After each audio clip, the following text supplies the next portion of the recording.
All right, this is going to be about major pentatonic scales. One thing I like to do is show people like this riff. The riff from My Girl, right? The old R&B tune. So this kind of shows you how a major pentatonic is used a lot. So say if we have a C note right here, we're going to take this 5th fret, slide up into the 7th fret, and then these other notes here spell out a whole octave of the major pentatonic scale. So everybody knows the minor pentatonic scale, right? And some people know that if you start with that note, that same scale gives you the sound of a C major pentatonic. C major and A minor being relative, what they call relative minor. So that's why they have the same notes in their scales as each other. But a lot of times people don't know how to use a major chord pentatonic scale. So if we have a C chord right here, this is the 1, 2, 3, and then the 5 and the 6 and the octave of the 1. So it's 1, 2, 3. There is no 4 in this scale. There's a 5 and a 6. There's no 7. There's the 1 again, or the 8. So if we looked at the major scale for C, we see the 1, 2, 3, 4, 5, 6, 7, 8. But we don't have an F, or we have the E note. We have 1, 2, 3, but we don't have this 4th note, the F. So that's why it makes sense to come up into this new area where the G and the A are. And that takes us right back to our octave. We can slide right into this next octave, starting on this C, come in this way. I use that finger because that leaves this finger free to hit that one. You can also slide that one there. You want to know where all these are, so here's another C. You want to see where they're all at. We got a C right here, and then this C, and then you want to know where your whole scale is as well, is always helpful. So say if you had a thing like,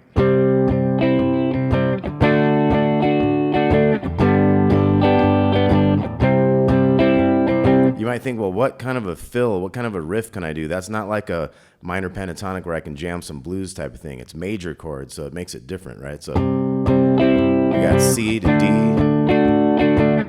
G, back to C. So I might go like,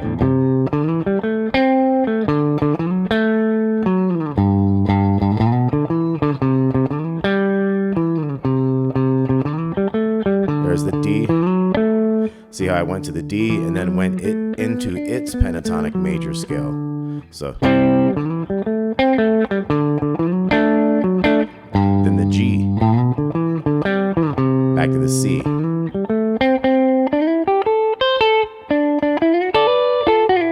So that's how you can get into those cool little riffs. So I went to the D right here. I went into its scale. And then I could pop back to the G over here.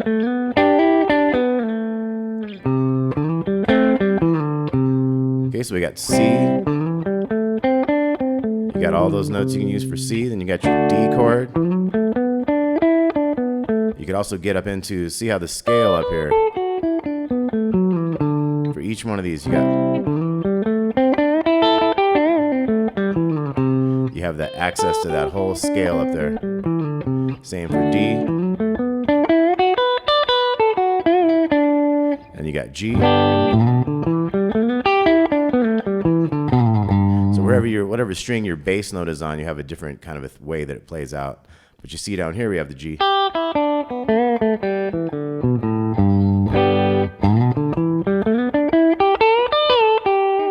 Now here's another thing. When we have our first finger on the root note of the B string, we're in what's called the B.B.Box. And that has the natural sound. If you come into it from this 9 here in the G string, has that naturally happy blues sound.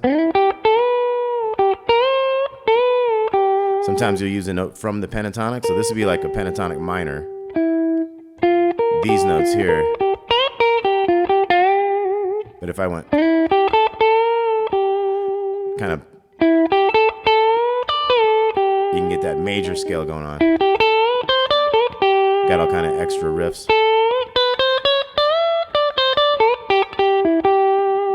Okay, so where we had like a minor pentatonic would be.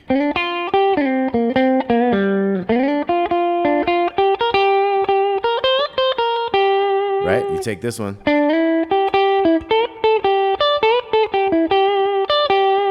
That's how you get your major pentatonic.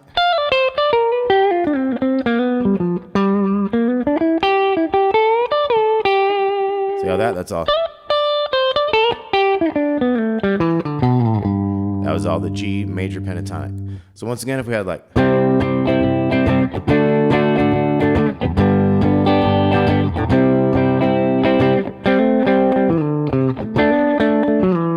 So what I did there is I thought ahead, and I thought of the scale, and I thought of going up here, but I thought, well, hey, I'll start up in these high notes and then go down. Same thing for D. Now think about our G up here. That'd be back to C there. So you want to see these different riffs in all kind of different places, right? So once again, we had like, here's the C. And I'm doing the middle strings there. I'm doing this 5 and 5, G and D strings there, D and G strings. And I'm hammering into the 7 on the D string. Same for the D on the 7th fret here. And we could do that on the 12th fret for G. And then I went to the lower strings to do a C one there. So another thing you can look at is like if you have a C, think about first finger doing that thing. You got all those riffs.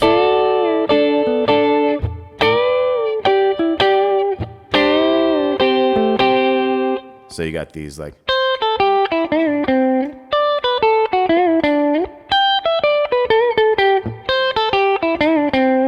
Okay, so try something like that. 3, 4. And then D. And G. C again. Try it again. 2, 3, 4.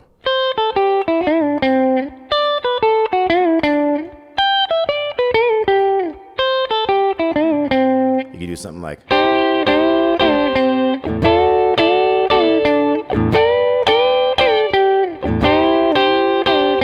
And that's just to give you an idea of how you could actually do riffs that sound cool over major chords. Because it's not as easy as like the 3-chord thing in a blues. You can jam that minor pentatonic all day long. You can do the major pentatonic. But you have to change with the chords sometimes. So it's good to know your pentatonic riffs all around and your little kind of chord shapes.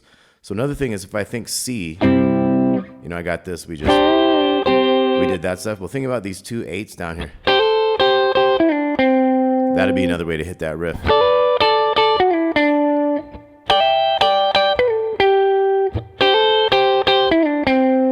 Okay, you also want to see like this part of a C chord. You get those little double stop kind of riffs.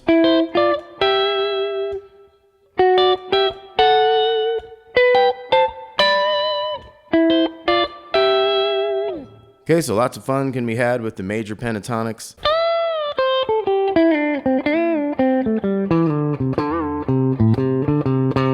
You want to know like where your bend notes are, you know, say if you got a C right here. You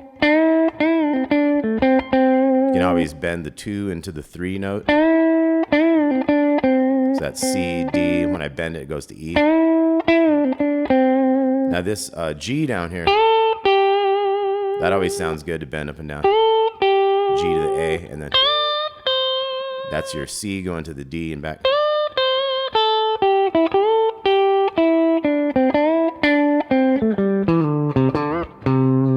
So that was bending the D to the E too. Now here's the G.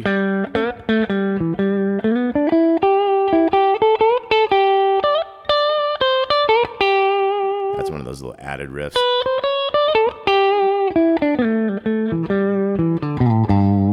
All right, let's do this thing one more time. 2, 3, 4.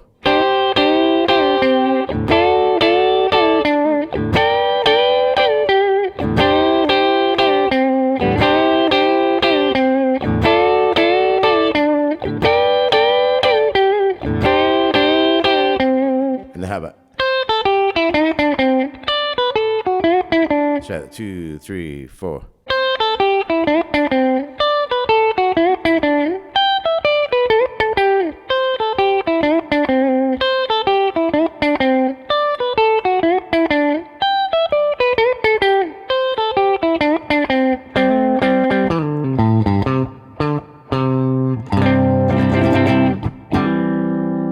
right, thanks for watching. We'll talk to you all soon.